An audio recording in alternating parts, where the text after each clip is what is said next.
Hello, Design for Theater. So last week you looked at costume design and you just started to put lines on the human figure that you had. And so now that you've kind of formed what the silhouette of the character looks like, the next step is going to be color and then texture. So last week I talked about how people will jump straight to color with costumes. They want this specific color, and then they will just draw right onto the costume. I've made this mistake many, many, many times. So if you have your, I don't have a costume, but I have a digital version. If you have your lines now, the next step is not to put color right on top of this. The next step is to see how colors would interact with each other. So this is kind of the idea that you would do is you would have your characters that you are designing and you would put colors next to each other to see, do you like this color combo? Because without looking at your lines, you can get a sense of character just by looking at the colors. So isolate the color from the line. So before you put color right on top of your drawing, use this method, use a color plot to see the color combinations that work.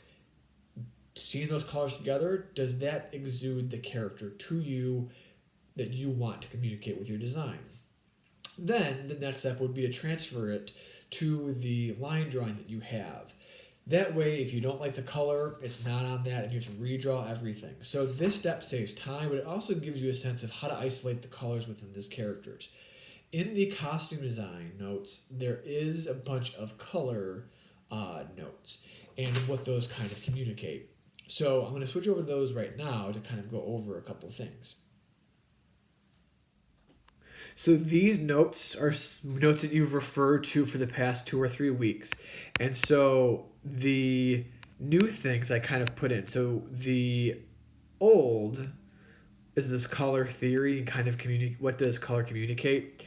I did add this Lavar's principle, which I really find interesting. So it kind of takes a look at what does costumes look like to us with years removed. So, 10 years ago, if you look at the 2010s, we kind of see them as hideous. 20 years ago, if you look at 2000s, kind of a ridiculous kind of look. But 30 years ago, 1990, they're kind of amusing. But then like some quaint 50 years ago, it's kind of, what's that, 20, 50, that's 1970. So it's kind of quaint looking. So it just depends on how far removed you are from fashion. So I kind of put there for interest. I kind of find that interesting. Here's some more color theory.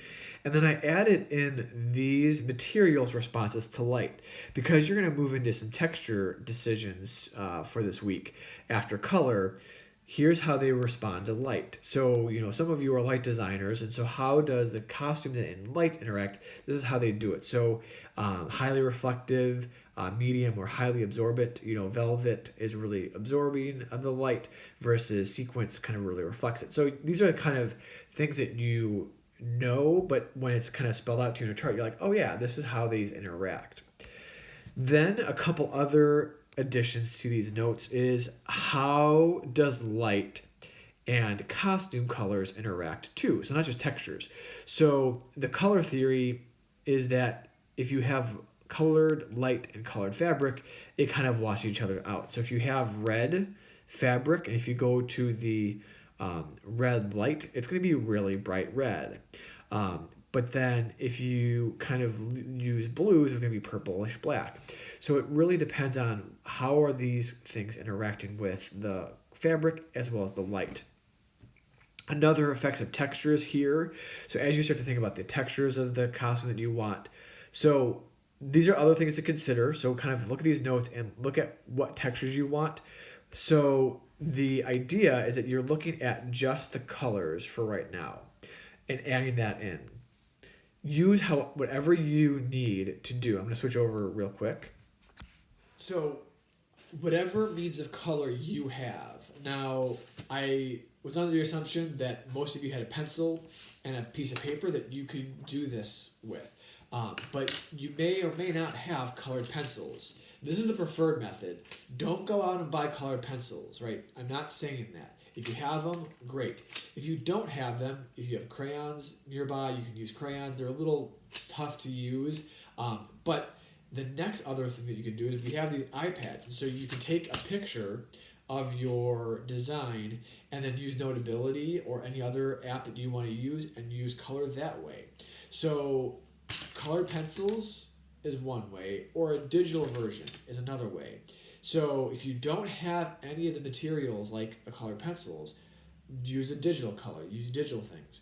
So that's the step for today, is just decide what colors you want your characters.